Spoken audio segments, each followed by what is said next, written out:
Welcome again to our webinar on supporting students in APA style. My name is Andrea Bergoa. I'm the Higher Ed Marketing Manager here at APA. I will be moderating the chat and the Q&A as well as some of our panelists. So please let me know if you have any questions or need support. I am here to help. We're going to be discussing the Mastering APA Style Student Workbook today, which is a collaboration from the style experts here at APA and some of the learning design experts at VitalSource. This is an all-digital workbook that engages users with interactive questions and graded quizzes to help them learn and apply the basics of APA style. I'm very excited to welcome our panelists who are going to provide us with their insights and experiences on teaching and supporting student writing in APA style. And so, welcome our panelists. Next slide, please.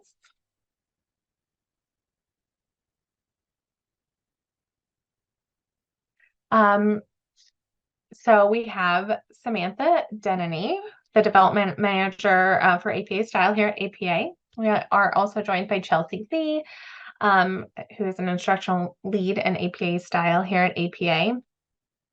Kate Ramunda, Senior Customer Engagement Manager at VitalSource, and Rachel Van Kampenhout, Research Scientist at VitalSource. So welcome to all of you, and so glad to see all of our attendees here joining us from all over. We will start with Samantha.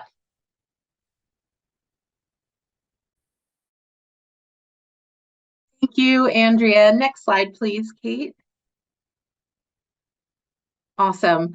So thank you all so much for joining us. As Andrea said, it's great to see so many people from all over the world chiming in. So keep that coming in the chat. That's really great to see.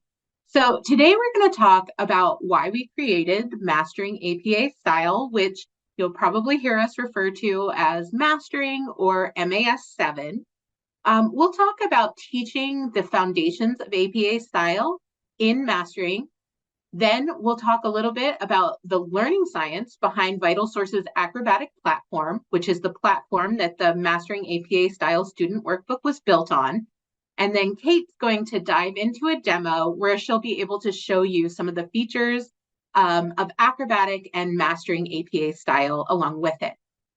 If this is something that interests you, if you'd like to learn more, if you'd like to get a trial, we will go into some next steps and things like that if you'd like to see more. And as Andrea mentioned, we should have time for questions. So you'll see at the bottom of your screen that little Q&A section there. You can go ahead and ask any questions, and we'll hopefully get to it at the end. Next slide, please. So why did we decide to create the Mastering APA Style Student Workbook? If you're on this webinar, you're probably familiar with the authoritative sources for learning APA style, which are the publication manual of the American Psychological Association and the Concise guide for APA style. We added Mastering APA style as one of those authoritative APA authored resources to really help students to build their foundational knowledge in APA style and to help you as instructors to teach APA style directly, even when we know that it's not always easy to do so. You might be familiar with the paper version of the workbook. Let us know in the chat if you used that paper workbook back in the day with the 6th edition of the publication manual. But now, using some of our digital tools, we've been able to really make Mastering APA Style Workbook very useful for both students and teachers. So next slide, please. So there are a couple of best practices that we brought into the decision to create Mastering APA Style. So we know that it's really important to introduce APA style as early as you can within your department or within the discipline you teach. So if you are, I noticed there are about 5% of people here are high school teachers. We also have about half of you are undergraduate professors. we find that it's really helpful to teach APA style as early as possible and introduce some of the foundational elements of APA style when you can. Even if students are not going to go on to get graduate degrees, most of them are not going to go on to publish papers in journals, but APA style can still be extremely helpful. First of all, we know that most college majors require APA style or allow it as an option. So even if you're teaching something like Intro to Psychology or, a course where you don't know that everybody is going to end up majoring and writing an APA style paper, there is a good chance that they're going to use those foundational skills in their next classes. We also know that discipline-specific classes assume students already know APA style. So by actually teaching it early, we can help students to prepare for their future in the majority of disciplines that use APA style. Even if students aren't going to use APA style and they're not going to major in an APA style discipline, we know that knowing APA style and having information on how APA style works can make them better consumers of information. So we always think about writing APA style papers. And one thing that we might not think about is their first experience with APA style is likely to be in consuming information and reading APA style papers. Most social science research is written in APA style, and students are going to have to assess scientific articles for trustworthiness and to understand, how useful various articles are. And by understanding how APA style papers are formatted and having some information about APA style, they can be better consumers of information and understand things like what an abstract is and how do they navigate through a paper and where do they find certain elements of a paper. So we know that by introducing the foundational elements of APA style early, it can make a big difference in a student's writing and reading skills with research. So next slide, please. Of course, it's not always that easy to just teach your students APA style right away. Another best practice that we know is that direct instruction and practice in APA style is the most effective way for them to build those good foundational writing skills. But we also have heard that students are often asked to learn APA style as they're writing their first research paper. So instead of learning it early on, a lot of times students are asked to learn APA style as they're doing their nursing capstone project or as they're in their psychology research methods class. And it can be extremely difficult for them to learn how to do research for the first time as they're learning things like citations and paper formatting and things like that. We also hear that instructors need students to know the basics of APA style in their class, but it might not be taught in prior classes. So direct instruction, which we know is so helpful for students, doesn't always happen. And maybe that's something that you experience in your courses where maybe you need students to be writing an APA style paper, but you don't know specifically where that instruction is happening earlier in their educational journey. So we also find that students don't always have the skills to navigate a reference text like the publication manual, and sometimes they rely on things like Google. So let us know if that's something that you've ever experienced. But we do know that the publication manual and the Concise guide are not novels. Students don't read them cover to cover. And if students haven't been exposed to how to use a reference manual, sometimes they can really struggle. If you give them the publication manual and tell them to learn APA style, it can be really difficult. And sometimes they might rely on Google. I was at the National League of Nursing conference a week and a half ago, and I was told by a nursing instructor that she's had students actually argue with her about citations where they typed it into Google and got the wrong answer. So she really thought it was important to help them to use the publication manual and make sure they're actually using it instead of just seeing what the internet has to offer. So next slide, please. So we know that it's a struggle to teach APA style, and it can be a struggle to learn APA style if you don't have some of the tools and resources that we provide. So to sum it up, many students report getting a style manual, but not knowing what to do with it. So Mastering APA Style Student Workbook is going to teach you how to use a style manual, and Kate will show you that in the demo. We also find that students need help with APA style early in their educational journey, and Mastering APA Style 7 provides foundational APA style lessons that can be really helpful for students of all levels. You may find that it can be difficult to have time to teach the foundations of APA style. And Mastering APA Style was created to be really intuitive to navigate. So it can be used as homework and information where you don't have to necessarily dedicate hours and hours of class time to giving them direct instruction. And we also know that the best way to learn is practice. And as you'll learn later, Mastering APA Style was built on a method called the doer method, where it teaches students through practice. And one of our early adopters and users really understood a lot of what we're aiming for with Mastering APA Style. And she said, this online interactive workbook has provided students a way to explore the content of the APA Style Guide 7, not just by reading, but by practicing what they read immediately and learning whether they get it. So we really wanted to create this tool that would allow students to learn APA style in a very effective way, so they can get the tools that will help them throughout all of the rest of their courses as they start to write in APA style. So next slide, please, Kate. I'm going to hand it over to Chelsea to talk about the foundations of APA style in mastering.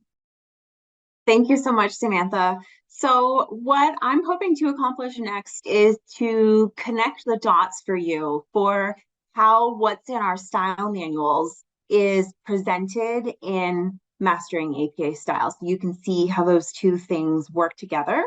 So let's go to the next slide.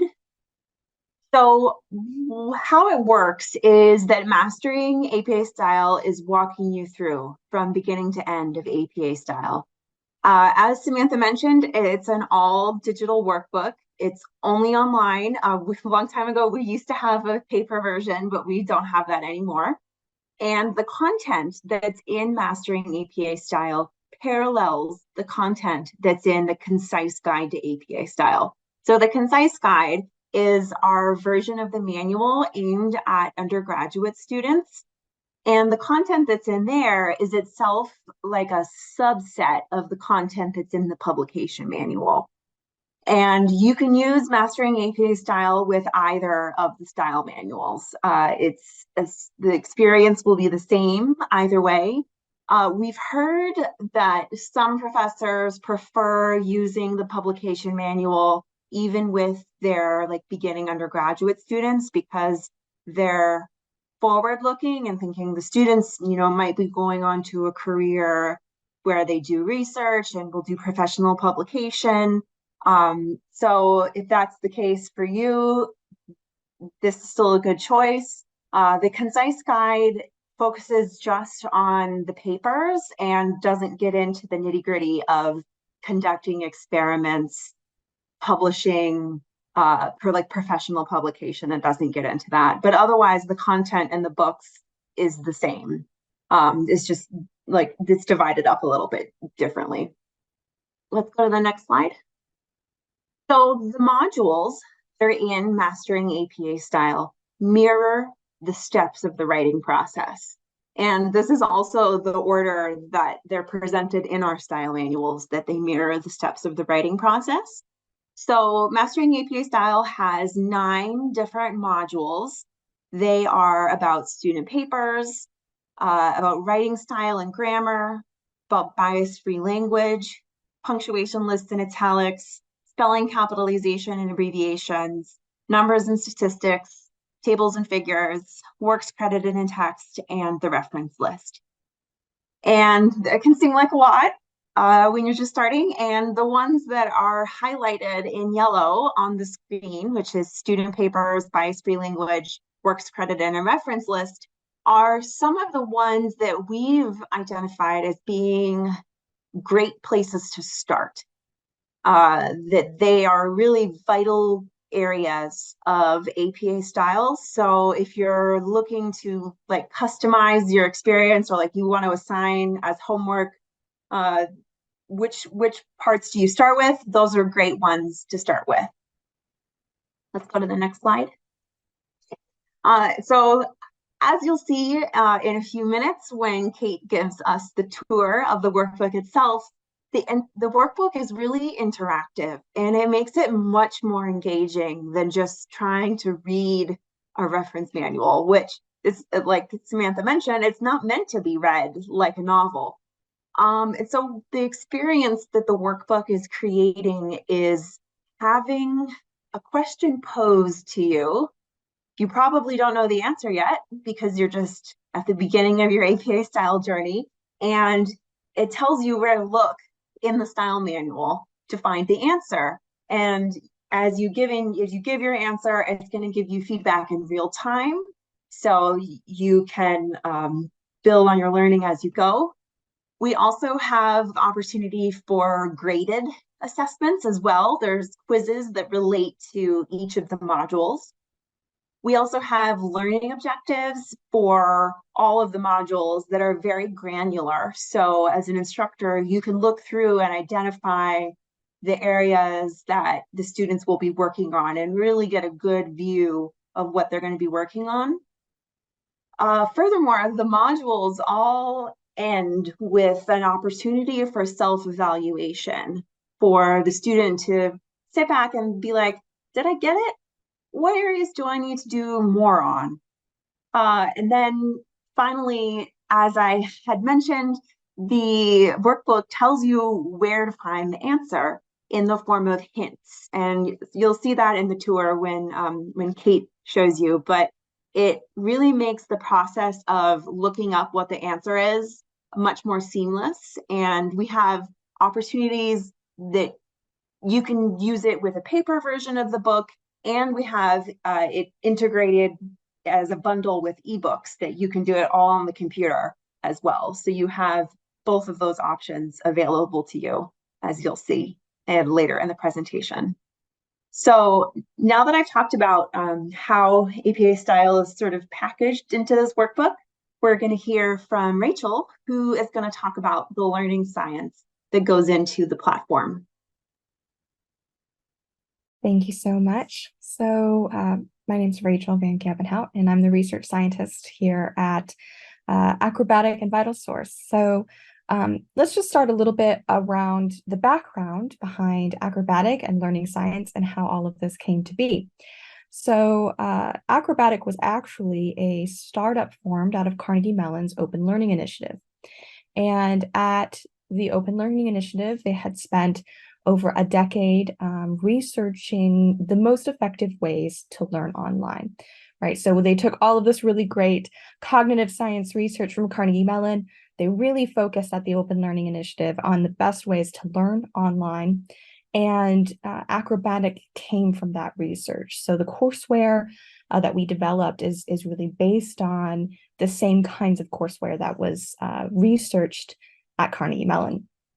And we continue that today through new products and researching really what students are doing in the courseware that we're working on, just like this, Mastering APA workbook. So on to the next bit, Kate. So one of the most important things that we need to talk about when we talk about the learning science that came from Carnegie Mellon is the doer effect. And this was established by Ken Katinger and colleagues at CMU over the last decade, really. And what they found was that when they integrated formative practice into a learning environment with their core text content, that they found that doing practice had about 6 times the effect size than just reading alone. And they did a lot of follow-up research to do some causal inference modeling and found that this was causal to learning. And that's really great. What does that tell us? That tells us that doing practice is good for students, right? Doing formative practice is incredibly good for students.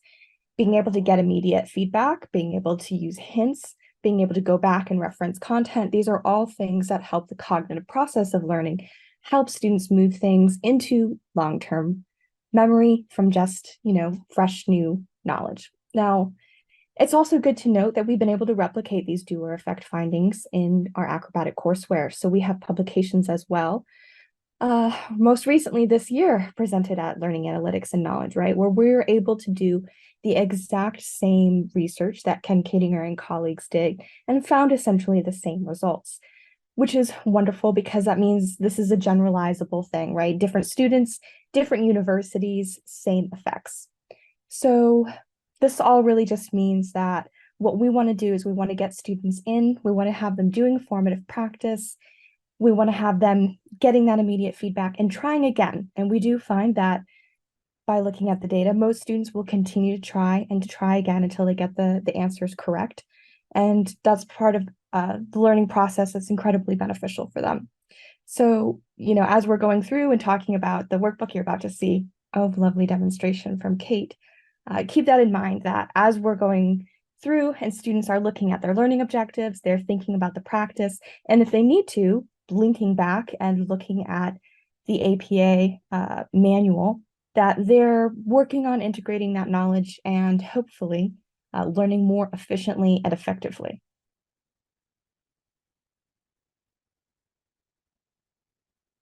Thank you, Rachel. Okay, so time to jump in and see our workbook. These are sort of the features of acrobatic and that are featured in the APA style, Mastering APA Style Manual. This has been an amazing project to work on. I worked with the style team from APA for several years now. And just the thought and care that went into creating every single question in this manual has just really been such a privilege to work with them. I can't even imagine writing over 1,500 practice and quiz questions and laboring over each one of them, but somehow they did it. And one of the best things that they did was they really made use of all different question types. So acrobatic has about 12 different question types that we use.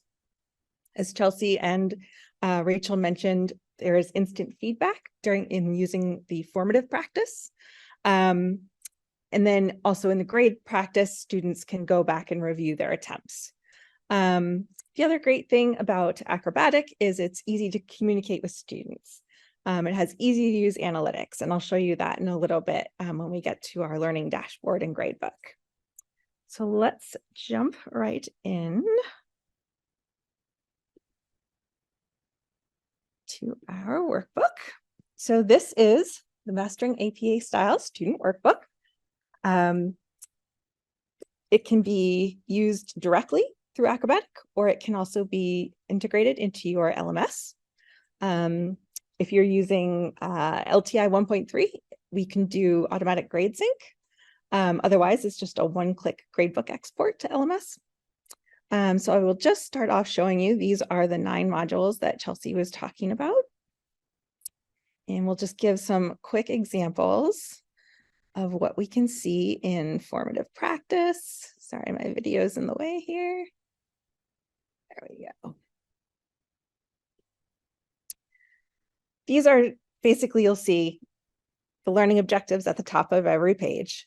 At the beginning of every module, there's an introduction about what students are going to learn. There's call outs to things that they should pay attention to.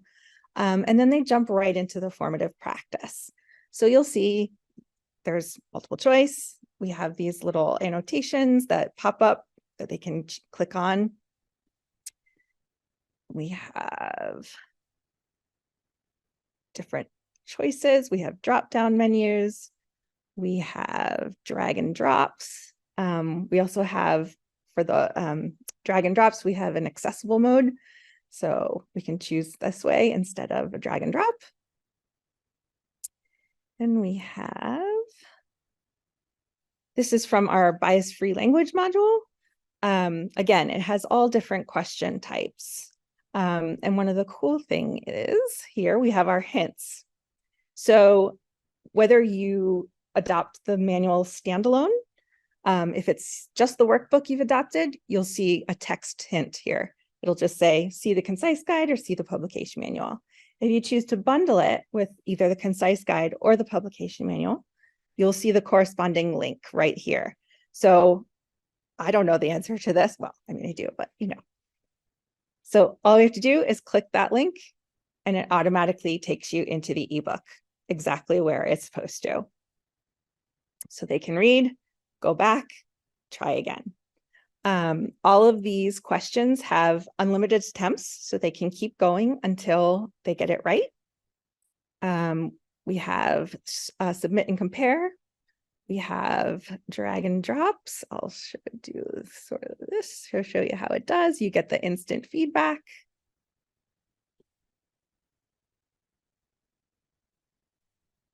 And then the other thing that Chelsea mentioned, let's see, where is my,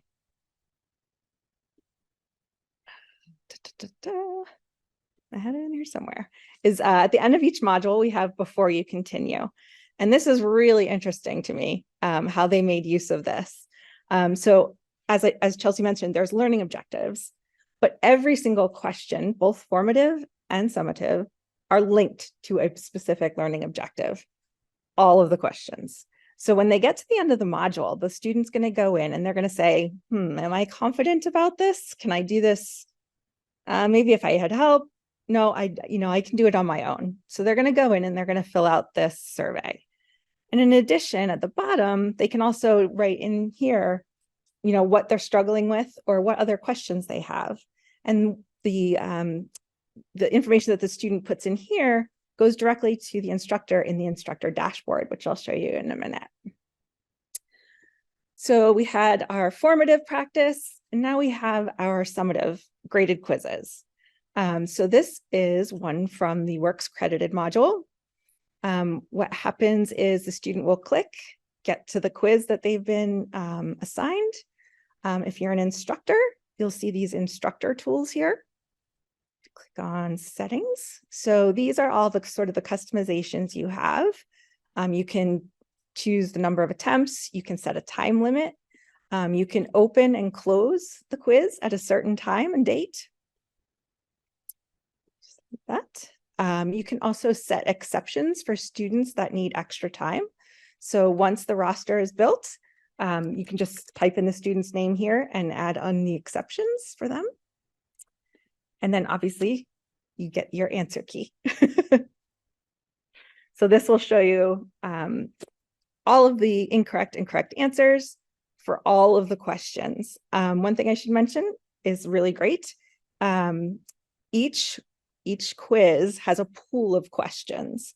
So when you assign, in-text citations quiz, the student's going to go in, they're going to click on that quiz, and they're going to get 10 questions that have been randomly selected from that pool. This is another one, some more practice questions, just again, some different types. And then we have our gradebook. So when students go in, they register either through direct or through their LMS. They're automatically added to the gradebook. And all of this formative practice, you can see here by module. All you have to do is click on these little, whatever percentage. It'll tell you when they first started it, when they completed it, what percent they have completed, how long they've spent there, and their first time accuracy, which is really helpful. And then we go to our graded quizzes section. I get in here. Again, it'll tell you when they started it, when they submitted it, and then it'll show you the number of attempts. So this person just had, well, it's not a real person. This is just fake data. But this is one attempt. They had an 80% when they started, when they submitted. But the really neat thing is you can go in and view their work. So here you have all the parameters for the quiz, and then you can just go right in. and see what they got correct and incorrect, which is great. You can also change their score if they want to argue their grade. You can do that manually, and you can put a comment into the student, and that will show up in their version of the gradebook. They have a little, instead of gradebook, they have my scores. I mean, it's basically just their row in the gradebook that they'll see. And you can also delete attempts. So that is our gradebook. And then the last thing I will show you is our learning dashboard, which is really pretty amazing. It's based on these questions that have been researched over a number of years that Rachel was talking about. What are the things that instructors want to see most? What data do they want to see? How well are my students doing? How well are they self-assessing? So this one I find particularly interesting because it's based on this before you continue module that I showed you. So basically, it's going to tell you how well do the students think they know it, but are they actually getting that right? So these graphs will tell you, if they're right here in the center, that's good. They're not underconfident, they're not overconfident. They think they get it and they're getting the right answer. But if they're overconfident, they think they know it, but they've gotten, terrible first time accuracy. So all of these questions are really, really helpful. One of the most helpful I think I've seen is which students are having difficulties. So this is something you can look at a glance and just say, where are my students? So you get this little graph, and you can just click on a student here, and it'll tell you, okay, she's done 98% of the practice, and she's gotten a lot of first-time accuracy correct. That's great. This person, she's done 93% of the practice, or he has done 93% of the practice, but has not gotten anything right. And then we have our middle people. And again, this is just fake data, so there's not real students in here, and it's not full blown, but it's just to give you an idea. Let's see, we also have a glossary up here of all of our terms, what they are.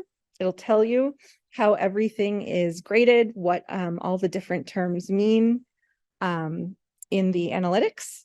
How often are they visiting the course, what the course sessions are, learning estimates. Basically, it's a model that will predict how well students, excuse my cat there, will do on any given learning objective. And that's that little graph that we saw. It'll tell how much practice the student's done and then what their first time accuracy was. And the last thing, I showed you the individual settings for a quiz. We also have a settings page, which you can get to right from the main table of contents.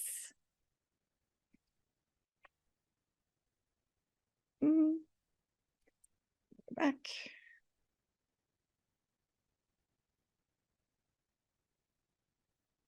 Sorry, Zoom is a little slow here.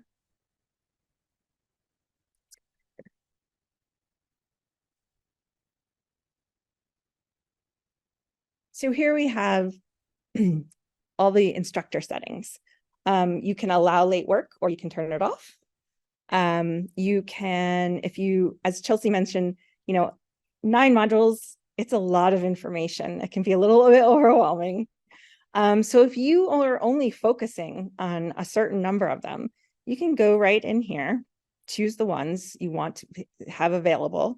And the ones you don't want to focus on, you can just click it off. So students won't see it.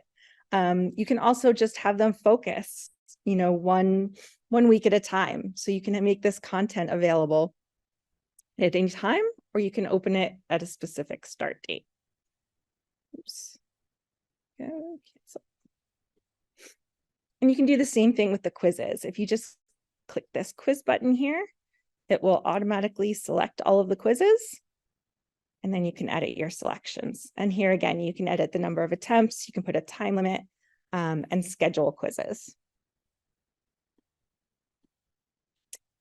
There we go. So that is pretty much the workbook, which is pretty fantastic in my opinion. No. So I will, let's see, share here. go back to our PowerPoint.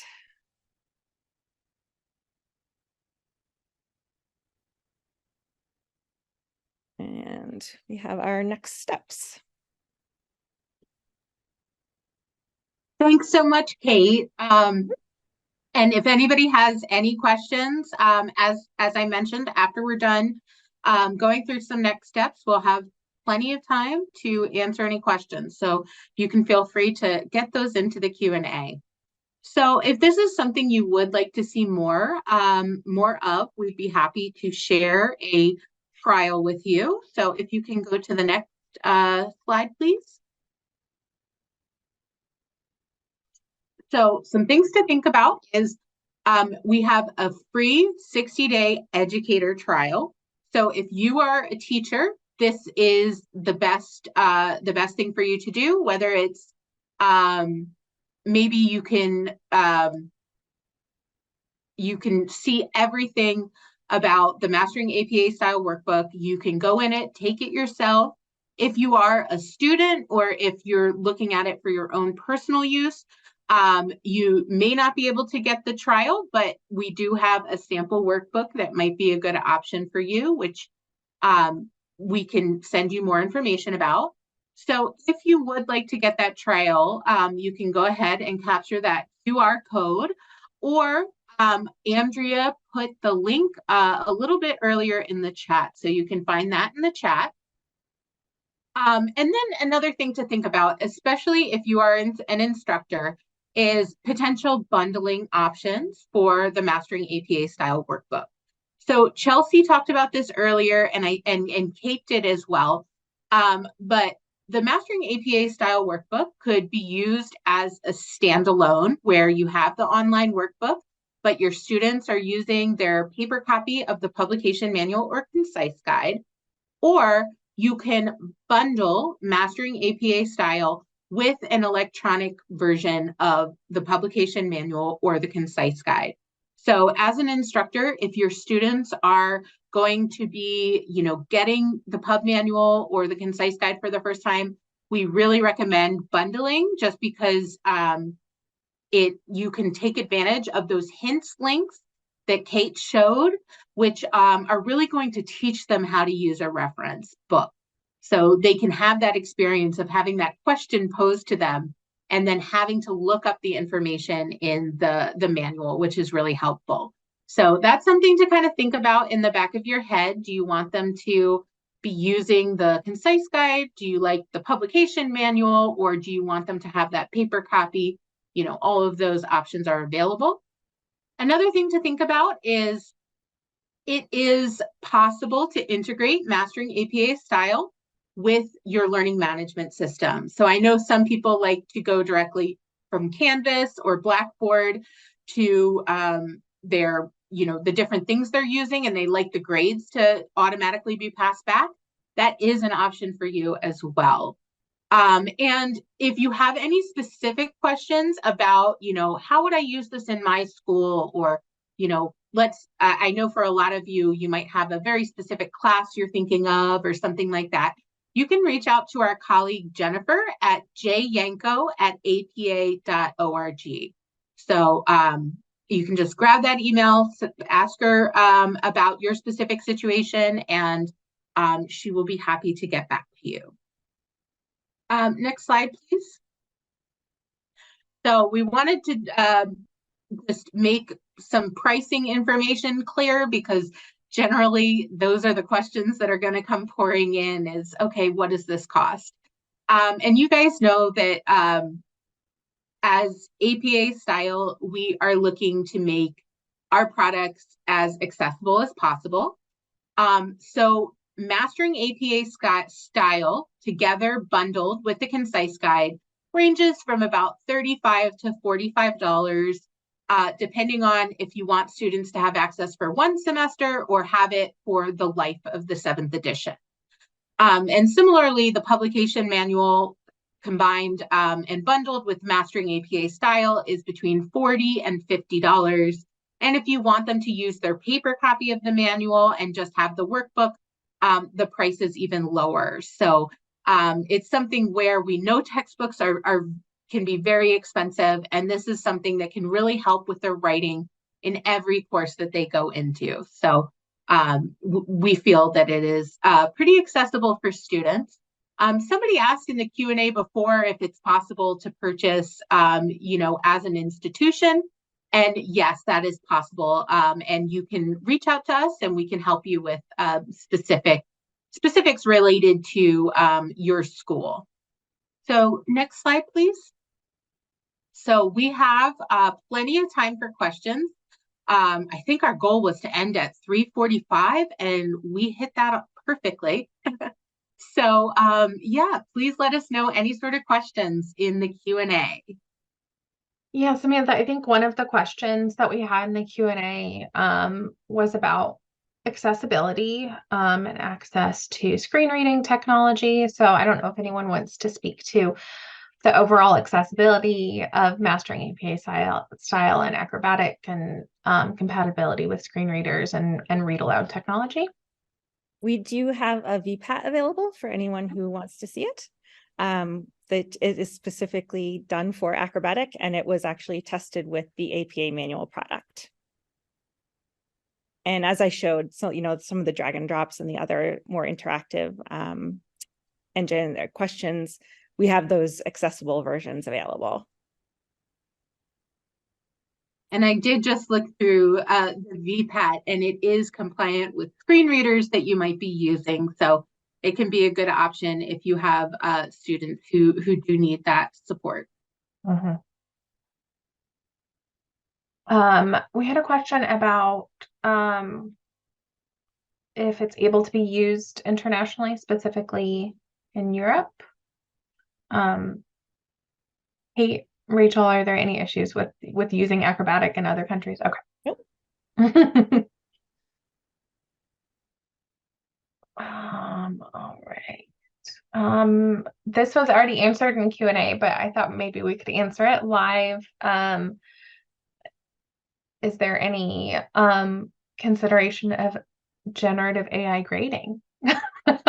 And that could be for mastering APA style itself, or Kate and Rachel. I don't know if that's something that VitalSource is investigating, but it's obviously a timely topic. I'll let Rachel handle that one. I would say no, I don't think we're going to be. I think the question was specifically thinking about feedback for, you know, dissertations and things like that. So no current plans to do generative AI within the acrobatic platform for answer evaluation, like what you were asking. At the moment, I don't think so. Yeah, and speaking more broadly from the APA style team, we've received so many questions and different perspectives about AI and how it is relating to the writing process, and maybe like how students are using it and misusing it, how professors are finding ways to like use it for good, what professors are saying, stay away.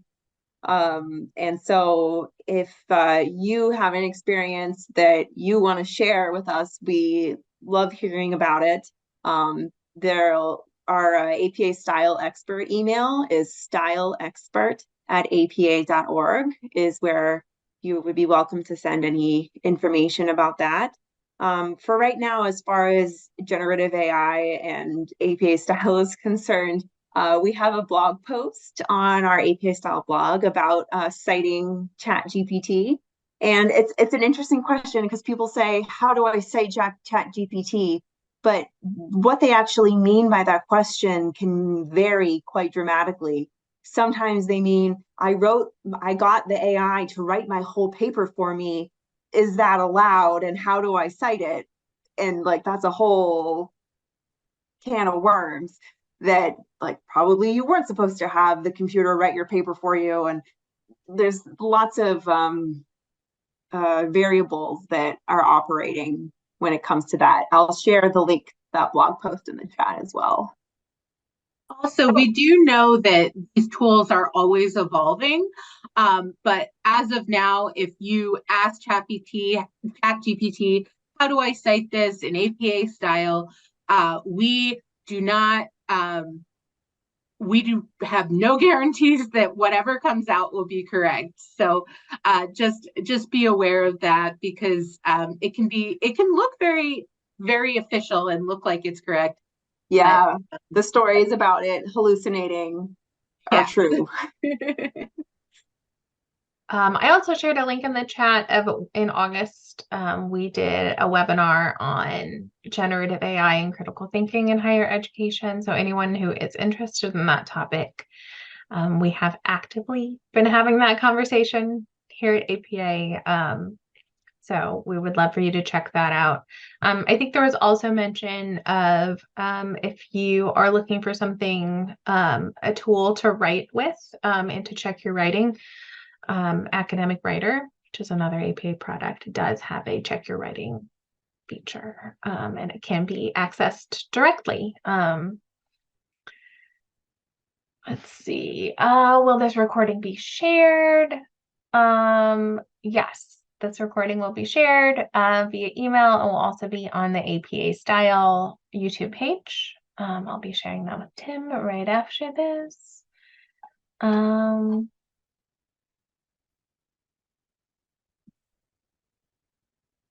Canvas integration. We did answer this in Q&A, but yes, integration we do have LMS integration available. Rachel did answer that, I think, with most major LMS systems, right? Any LTI, well, we're trying to go to LTI 1.3, but yes, any LTI compliant LMS. Someone also asked a little earlier in the chat about a Microsoft Word application for APA style. And what we found, we don't have a specific Microsoft Word application. We do have, as Andrea mentioned, a tool called Academic Writer where you can write your papers in. But we also find that Microsoft Word has a lot of defaults that really correspond well to APA style. Chelsea, can you expand on that? I was gonna say, like, that's not an accident. So like I've been on the APA style team now since the beginning of it being an APA style team. So more than 10 years at this point. When I started at APA, it was the 6th edition, and I was really deeply involved in making the 7th edition.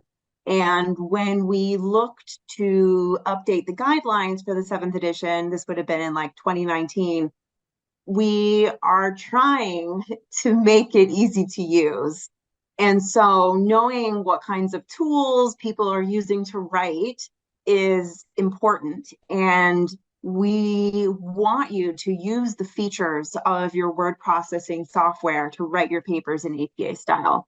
So like, for example, one of the things that is new to the 7th edition is the font that your paper is in can be any font that is legible. Like, it should be easy to read. So if you want to leave it on the default in Word, which is Calibri, you can leave it on that. If you're writing on Google Docs and it defaults to like Arial or Calibri, like, you can just leave it. You don't have to fuss with it. And then likewise, if you, I saw someone mention they had dyslexia, and there are dyslexia friendly fonts. If you wanted to use one of those in an APA style paper, you could do that. And so that's just one example of how we're trying to make the style like friendly to the technology that everybody's using.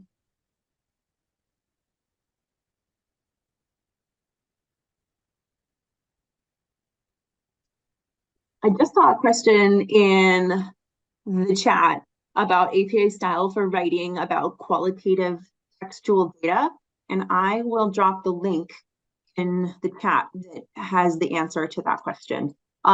For presenting the results of experiments, whether those are quantitative, qualitative, or mixed methods, APA style has sets of directions called Journal Article Reporting Standards, or APA style JARS. And they give you the directions of what the expectation is for how to present information in your papers. So the people who worked on the qualitative standards are like professional qualitative researchers who this is their whole job, to figure out what's the best way. So there's tons of information. I will pop that link in the chat.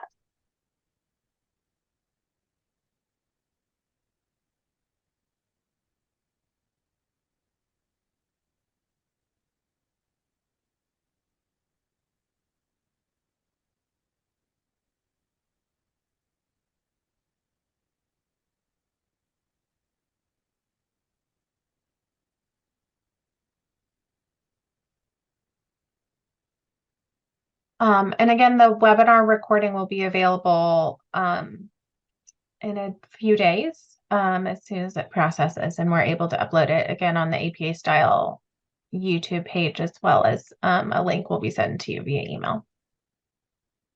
Yeah, additionally, all of the webinars that the APA Style team has done in the past are available for you if there's lots of topics that we've covered in the past, and they're all available to you on our YouTube page as well as part of our website.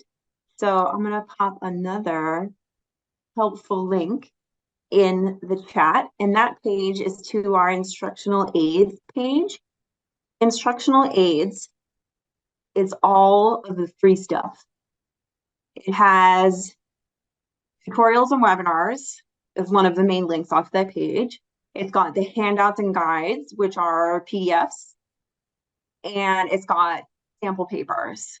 You know, people love to look at a sample paper, and there's a variety of different sample papers as well. So like there's quantitative, there's qualitative, there's the students version, there's professional version. For the handouts and guides, those are resources that you are welcome to use in your classroom. So it will save you the trouble of having to make them yourself. You can print them off for your students. You can link to them for your students as part of your syllabus or your course materials. But we want you to use those resources, and all the stuff on the instructional aids is free to use. So we are happy to have that.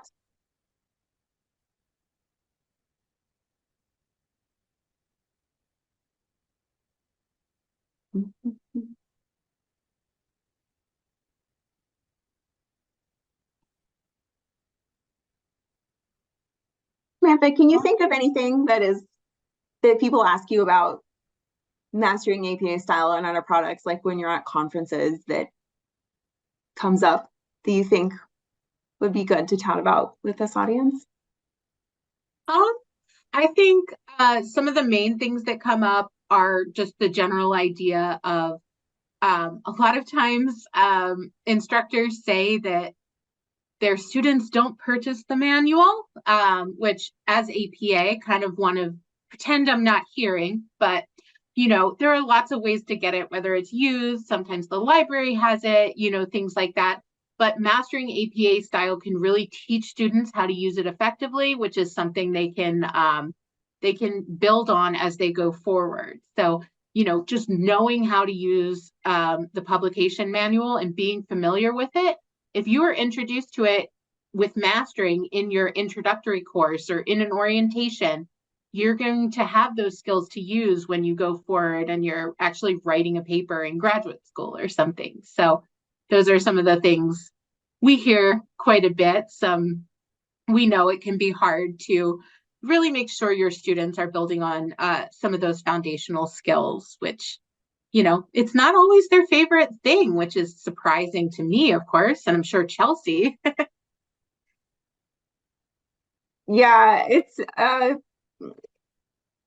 can be tough when you get to school and people are like, you have to learn APA style, and they're like, but we don't want to. Why do I have to do it? You're making me. And they have this sort of like angry, upset reaction about it.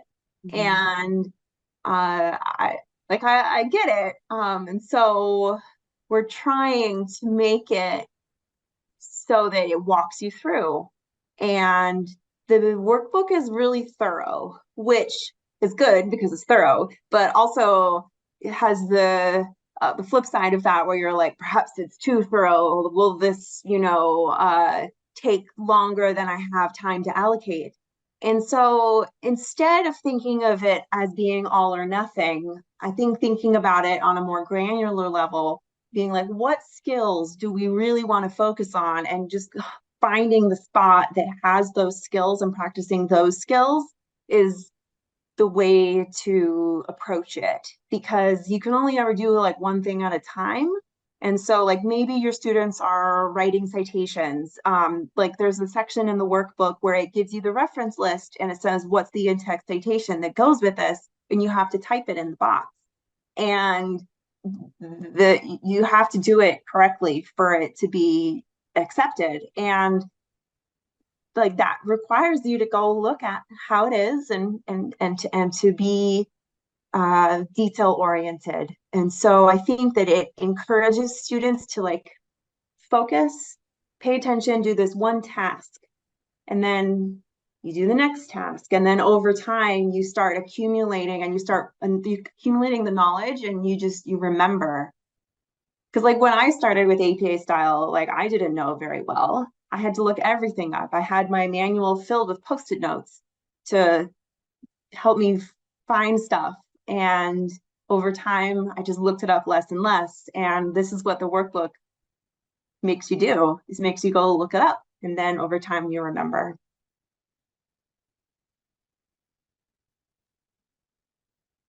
Great. Thank you so much, everyone. Thank you to our panel for being here and chatting with us today. And thank you to all of our attendees who joined us from all over, not just in the US, but internationally. So we appreciate each and every one of you. Again, recording will be shared via email and will be available on the APA Style YouTube page. So yes, thank you all so much. We'll put real quickly, I'm going to put Jennifer's information in the chat again for everyone that has questions that may not have them answered. Samantha, do you have that available to put that in real quick? I don't. Oh, somebody just jumped in with one of our favorite questions. What pronouns Yeah. do we use?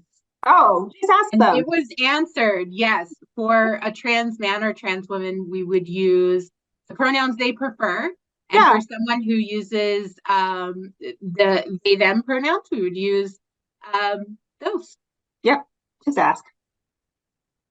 All right, thank you all so much for coming. It was great to have such an engaged audience. Thank you all so much. We appreciate it. If there are any questions, I'll also put my email in the chat if anyone has any questions. Feel to reach out to me and I will find the answers for you. And also what we've got style expert at apa.org. Yes, I'll pop that in there. Okay. All right. Thank you all so much. This has been our time. I'm going to leave it open for just a second for anyone that needs those email addresses from chat. Don't want to shut you down too quickly. But thank you all for being here. We appreciate you and have a wonderful day. Thank you. Bye.